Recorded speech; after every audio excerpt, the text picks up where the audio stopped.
ada di sana. Oh, Saya kenalan dulu, saya jadi Nursalihah. Oh iya, iya Mbak. Saya dari itu Mbak, dari keperawatan Fakultas Vokasi. Oh yang di iya. depan situ. Oh iya, iya. Apakah boleh ya Mbak? Boleh Mbak, Kita iya. saja mungkin 30 menit. Ya, boleh masuk aja langsung. Iya. Makasih Ya, ya. maaf ya ini kotor rumahnya. Gak apa-apa Mbak. Yang Mbak saya panggilkan teman-teman dulu. Rizky,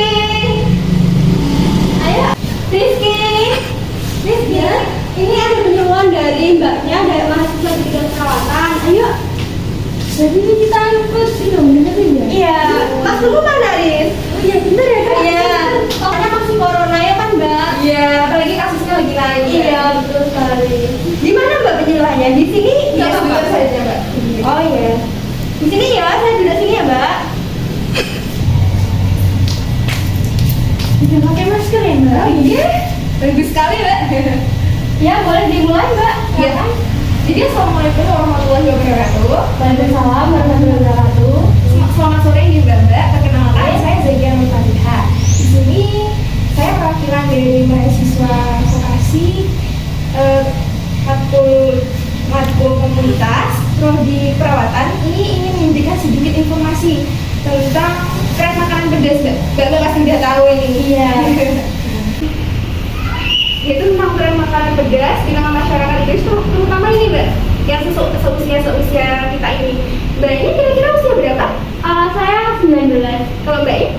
32. Waduh, adik kakak gini Mbak. Oh iya, Ah, iya. Saya 20-an juga Mbak. Ternyata kita seumuran gitu Mbak. Iya. Nah ini berarti sangat-sangat relate gitu Mbak sama ini tren makanan pedas yang ada di masyarakat Indonesia, terutama kalangan milenial dan Gen Z gitu loh. Nah ini kenapa sangat penting dibahas? Karena ini ternyata berdampak juga Mbak terhadap kesehatan kita. Sebenarnya Mbak, saya ada sedikit sumberan Mbak hitungannya. Ya, nggak terlalu mahal juga, cuman ya oleh-oleh dari Terima kasih Mbak. dari apa informasi yang akan saya sampaikan nanti.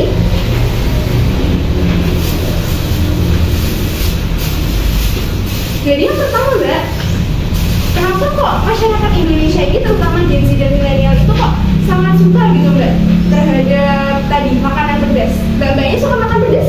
Oh, saya suka makan pedas. Kalau Mbaknya? Enak Mbak. Oh iya, Sensasinya itu iya apa? bener ya Mbak ya. Berarti ini cocok nih sama ini topik yang mau kita bahas nanti. Nah, kenapa sih masyarakat Indonesia ini kok suka banget sama makanan-makanan pedas?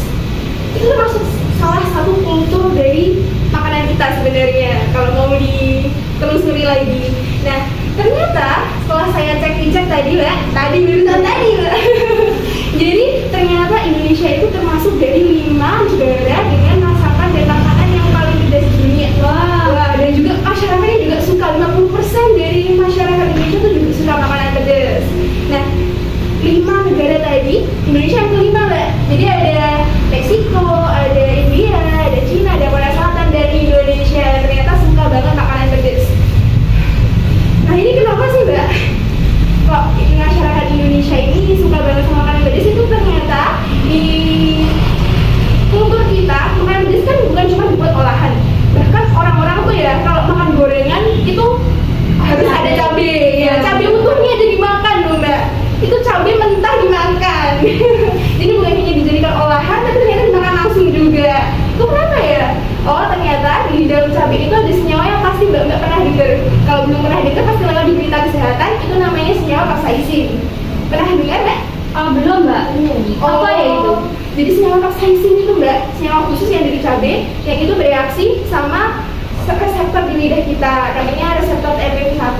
Dan reseptor itu apalagi kena senyawa capsaicin tadi itu menyebabkan sensasi terbakar, sensasi panas di lidah kita gitu Mbak.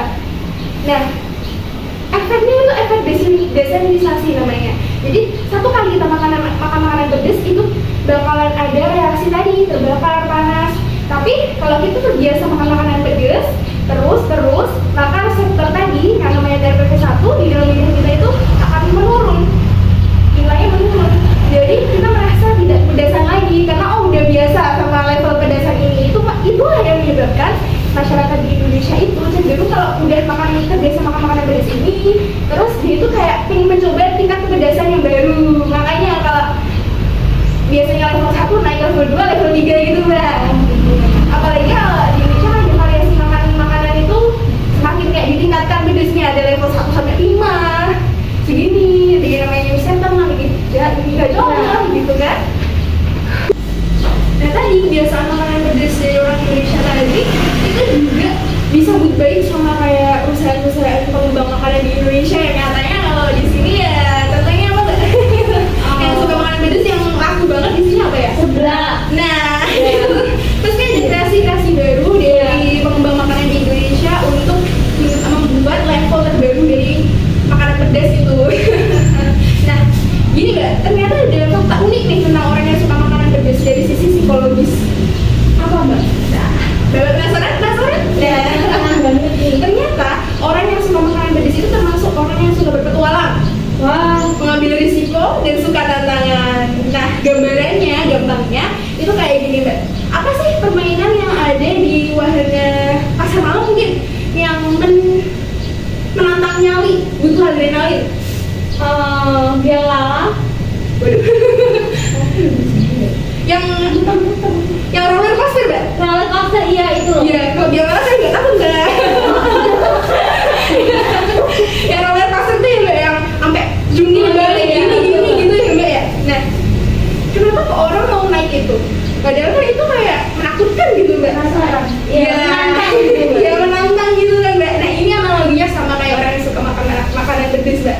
Jadi pertamanya mereka tuh kayak ketakutan nih, kayak pertamanya di jantungnya berdetak lebih cepat, terus ketakutan, terus kayak berkeringat gitu kan mbak, takut soalnya. Tapi ternyata setelah dicoba mereka itu survive, mereka itu baik-baik aja setelah main tadi turun dari roller coaster. Ternyata mereka baik-baik aja dan ternyata mereka malah jadi lebih happy, lebih kayak stresnya terangkat. Nah itu sama kayak kita waktu makan makanan pedas. Pertamanya kan kita kalau makan makanan pedas itu kayak pedas banget gitu ya. Iya. Duh, sampai kayak kepala itu kayak panas Sampai banget ke telinga gitu. Iya, sampai ke telinga, sampai tenggorokannya itu kayak terasa terbakar gitu. Tapi ternyata abis kita makan itu kita baik-baik aja. Terus ternyata jadi kayak healing, nggak stres lagi gitu. Nah itu namanya mekanisme dari tubuh kita untuk fight atau flight. Fight itu buat orang yang suka makan makanan pedas tadi. Jadi kita mau bertarung, mau ngambil risiko, ngambil tantangan itu. Iya. Terus flight itu orang yang kabur, yang nggak mau ngambil tantangan itu. Nah itu kan tadi saya sudah menyebutkan satu dari faktor kenapa kok orang suka makan pedas. Itu namanya faktor kebiasaan. Jadi kayak orang tadi udah terbiasa makan makanan pedas.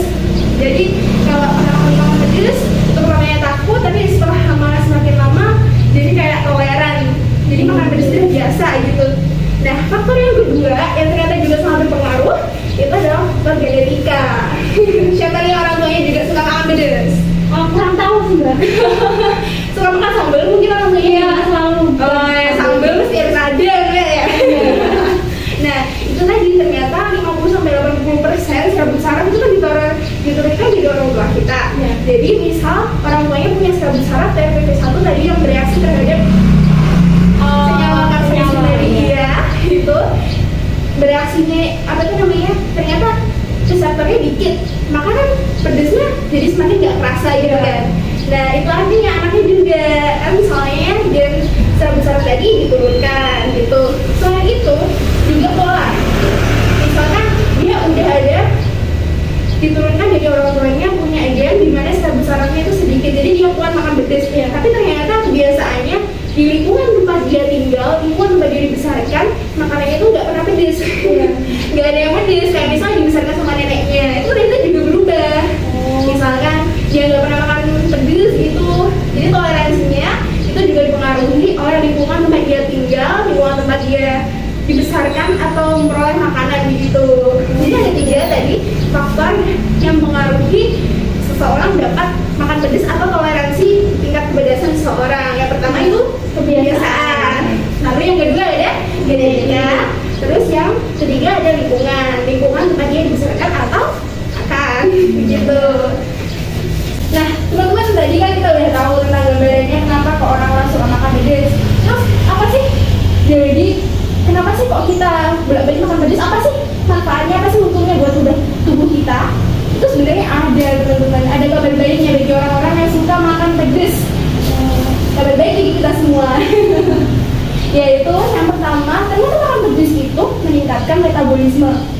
Jadi orang yang kalau metabolismenya itu kayak jarang, misalnya susah BAB, ya, kalau makan pedas itu biasanya BAB-nya jadi kembali normal. Itu melancar metabolisme. Nah, tadi kan metabolisme itu ada hubungannya, kalau kita metabolismenya meningkat, artinya suhu tubuh kita juga meningkat. Jadi orang yang suka makan pedas itu biasanya tubuhnya hangat. Oh, iya, soalnya dia suka, karena makan pedas itu menghangatkan tubuh kita. Bisa orang kan biasanya pesen seblak, pesen bakso aci, pesen apa namanya gajah itu kan malam-malam ya gitu ya. Nah itu karena biasanya itu efek dingin, terus pengennya itu biasanya pada waktu malam hari. Kalau siang panas-panas tuh jarang yang pesen ya. Nah, meningkatkan efek dalam menghangatkan tubuh itu tuh juga berhubungan sama pembakaran kalori dan lemak. Waduh, jadi yang suka makan pedas itu ternyata secara nggak langsung kalori sama lemaknya terbakar loh. Oh gitu ya? Iya, Bisa buat diet juga ya? waduh bisa, tapi jangan dimakan saat perut kosong. Oh gitu. Nanti ya malah jadi sakit perut. Nah, yang ketiga adalah ternyata ada efeknya juga ke orang dengan risiko penyakit jantung. Kenapa? Karena tadi kalau kita makan makanan pedas itu kan kalorinya, lemaknya harus dibakar. Itu meningkatkan kadar kolesterol baik, menurunkan kadar kolesterol jahat. Iya, selain itu tadi kan juga meningkatkan suhu tubuh. Itu artinya meledarkan pembuluh darah sehingga nanti aliran darah lancar. Oke, jadi itu menurunkan risiko penyakit jantung. Terus ternyata juga mempunyai efek khusus dalam penyembuhan kanker, terapi kanker. Kok bisa? Ternyata tuh menurut studi Ophthalmologos tahun 2021 itu ada gunanya dalam menghambat pertumbuhan benjolan kanker dan juga mencegah perabatan penyebaran benjolan tadi ke bagian tubuh yang lain. Waduh, saya juga baru tahu itu, sungguh fakta yang menarik. Lalu juga menurunkan risiko penyakit Parkinson, penyakit degeneratif pada lansia yang menyebabkan kelemahan otot, kerak otot. Soalnya tadi kan pembuluh darah alirannya lancar gitu. Lalu juga meningkatkan nafsu makan, guys. Ya kan? Ya belajar scroll IG gitu, lewat makanan pedas itu ya menggugah selera ya, bikin ngiler ya, sebenarnya enggak. Nah, tapi teman-teman, manfaat yang saya jelaskan tadi itu cuma bisa didapat kalau kita makan makanan pedas itu dalam porsi yang cukup tentu saja, dan juga kalau kesehatan atau kebersihan dari makanan kita itu terjaga. Ya misalnya kalau tadi kan kita belum tahu tentu apa itu namanya kebersihannya itu bagus apa enggak gitu kan. Nah, terus makanya tadi kan selain keuntungan, ternyata ada kerugiannya. Pasti teman-teman juga akrab banget kalau suka makan pedas. Oh bener, salah satunya diare ya kan, karena itu hubungannya nanti pertama itu cuma sakit perut. Biasanya setelah kita makan makanan pedas dalam perut kosong, biasanya dalam keadaan perut kosong makanan pedas. Yang pertama itu sakit perut dulu ya kan.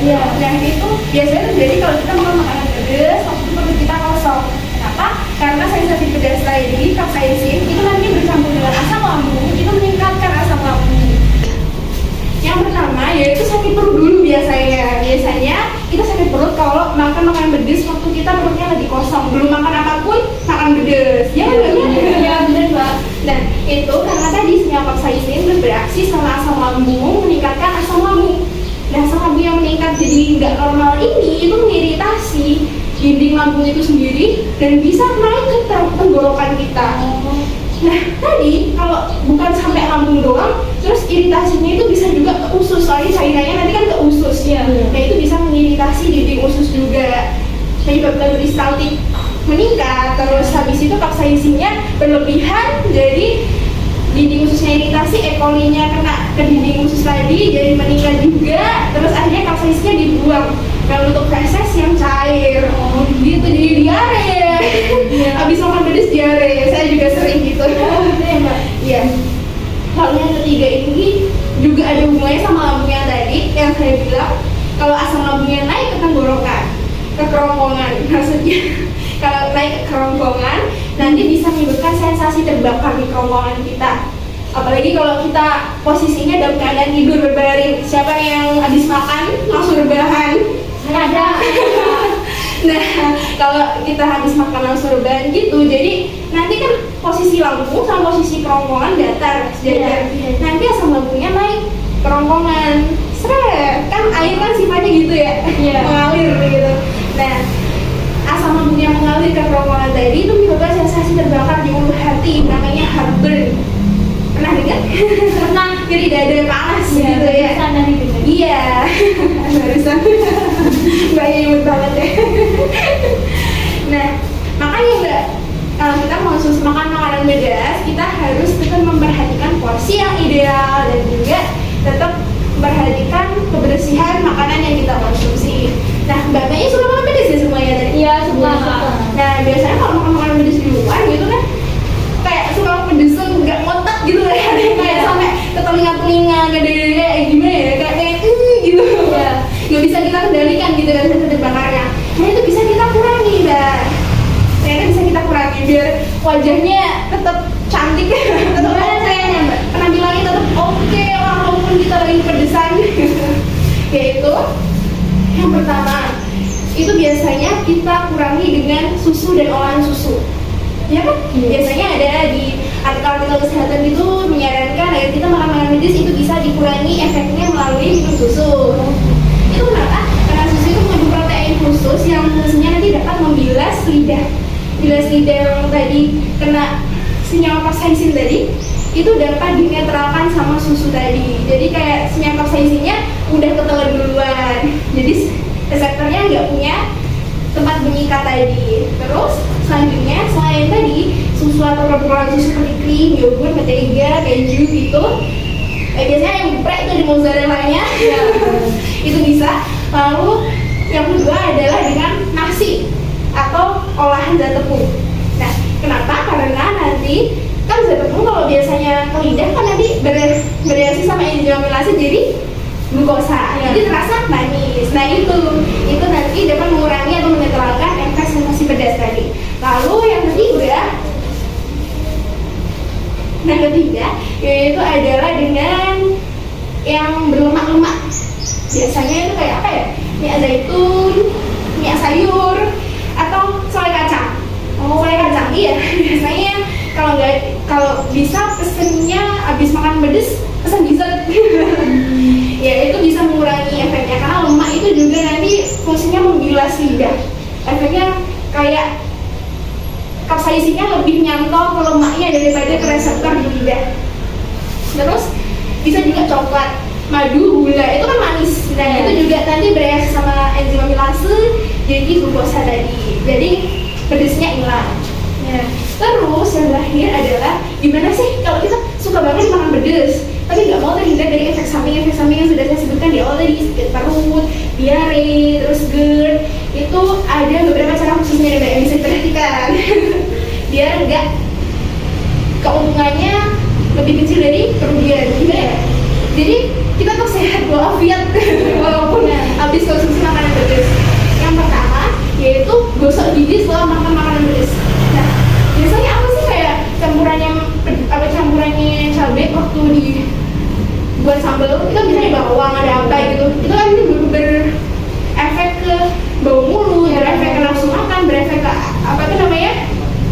kesehatan gigi juga, mulut juga. Makanya kalau orang Korea itu biasanya habis makan bareng gitu kamar mandi dulu bersih ya kan, terus habis itu di drama kayak di kamar mandi itu biasanya ada sikat gigi, pasta gigi di kamar mandi. Itu biasanya nih habis makan mereka langsung gosok gigi. Jadi kalau makan 3 kali, gosoknya 3 kali sehari juga.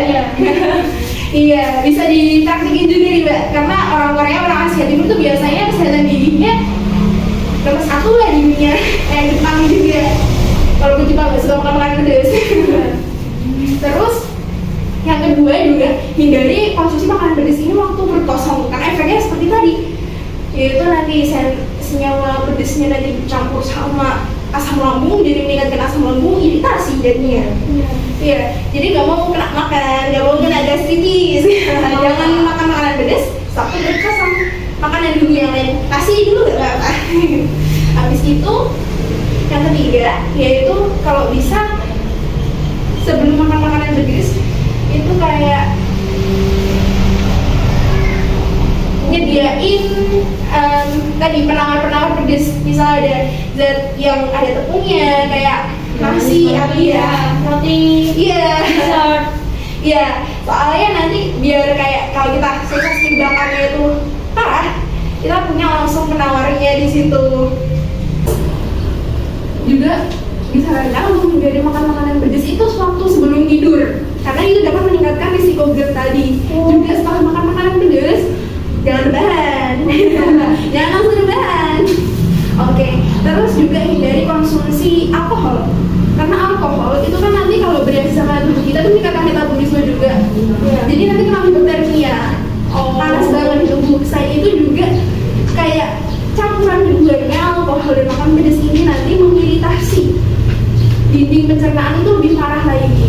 Yang terakhir yang juga yang penting ini ya, soalnya kalau makan pedas itu biasanya kita kalah banget ya. Soalnya dia itu kayak merangsang nafsu makan kita untuk mencoba terus ya. Nah, kalau bisa waktu makan pedas itu tetap kayak mengontrol diri kita untuk tetap makan sesuai porsi makan kita seperti biasanya, yang ideal bagaimana begitu.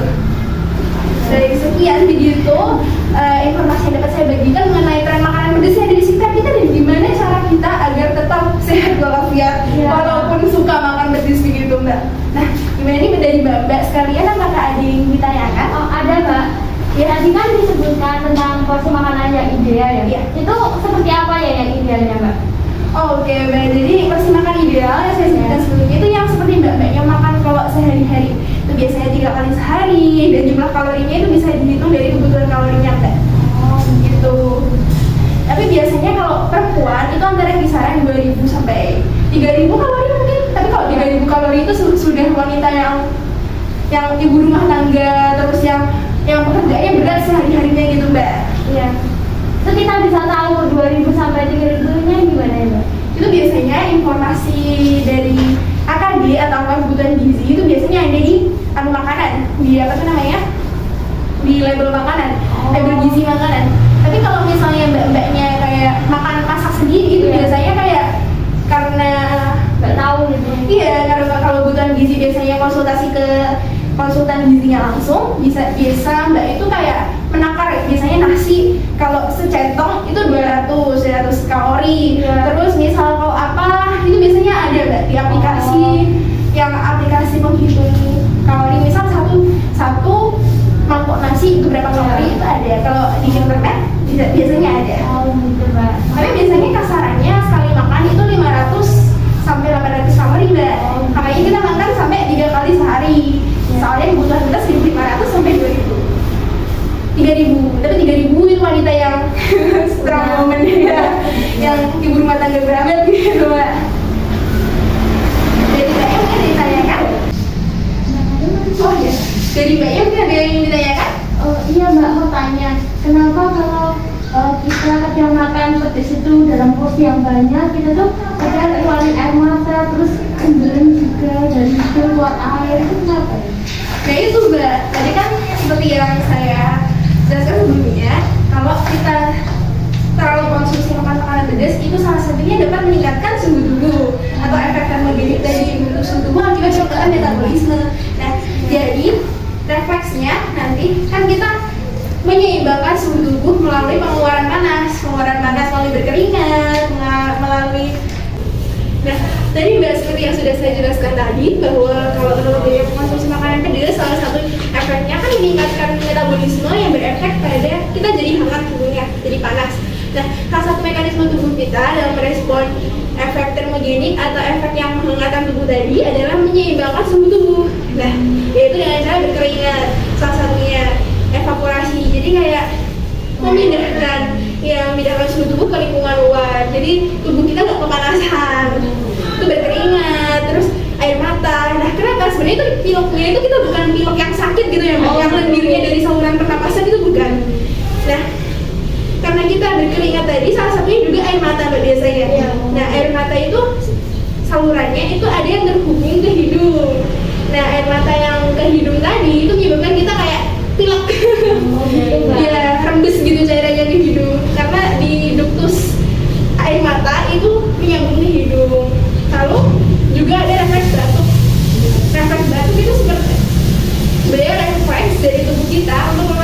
biasanya. Nah, cuma tuh zat yang mengganggu dari tenggorokan atau kerongkongan. Nah, itu suasananya batuk itu. Misalnya kalau kita tersedak sesuatu kan biasanya kita juga batuk. Itu refleks vagal, refleks yang langsung muntah atau mengeluarkan sesuatu yang beracun dari tubuh kita gitu. Nah, makanya tadi cara amannya untuk mengkonsumsi makanan pedas tadi yaitu kalau bisa agar kita tetap oke di penampilannya, nggak kelihatan kayak kayak habis dari mana gitu, berkeringat banget dan juga sampai pilek gitu. Nah, itu bisa kita netralisir dengan menyediakan berbagai penawar. Ya, bisa dari kayak konsumsi gula, madu, produk olahan susu juga. Iya, benar sekali. Sebenarnya ada satu lagi nggak? Apa? Makanan asam itu biasanya minum zat asam itu biasanya mendinginkan tubuh lebih cepat. Tapi harus sewajarnya sih ini. Soalnya kalau makanan asam campur pedes nanti efeknya malah ke lambung ya. Jadi sakit perut. Iya bisa kayak lemon tea. Itu bisa. Biasanya kalau kita makan soto itu biasanya pakai rasa jeruk itu juga bisa menetralisir dari rasa pedasnya begitu. Coba. Iya. Nah, oke nih Mbak. Jadi Mbaknya gimana? Udah paham kan? Sudah mengenai tren makanan pedas dan gimana cara kita untuk tetap aman dan sehat walafiat setelah mengkonsumsi makanan pedas. Nah, saya ingin tahu nih Mbak, apakah Mbak kayak udah paham? Iya, dan kayak udah mampu menerapkannya nanti seusai pendidikan kesehatan ini. Nah, mungkin salah satu pertanyaannya Mbak ke Mbak atas nama Mbak Rizka. Ke Mbak Rizka. Ya. Apa aja ya Mbak cara untuk menetralisir rasa terbakar sensasi pedas dari makanan itu Mbak? Kita minum susu dan Iya. olahannya.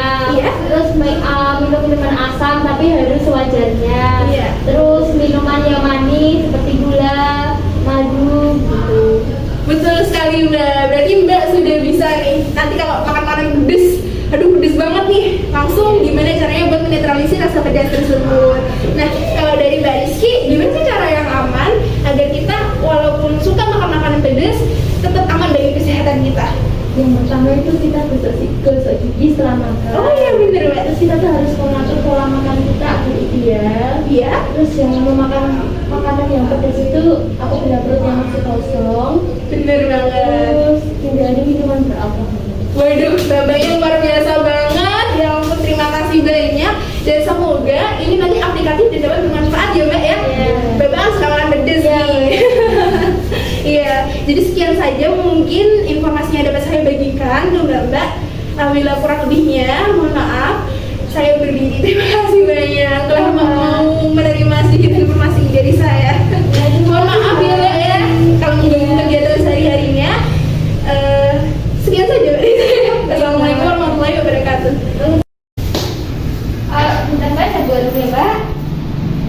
Terima kasih ya Mbak. Informasinya sangat informatif. Terima kasih banyak juga ya Mbak. Ya, silakan Mbak Neti.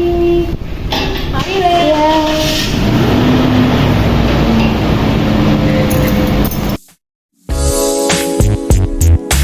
Ya.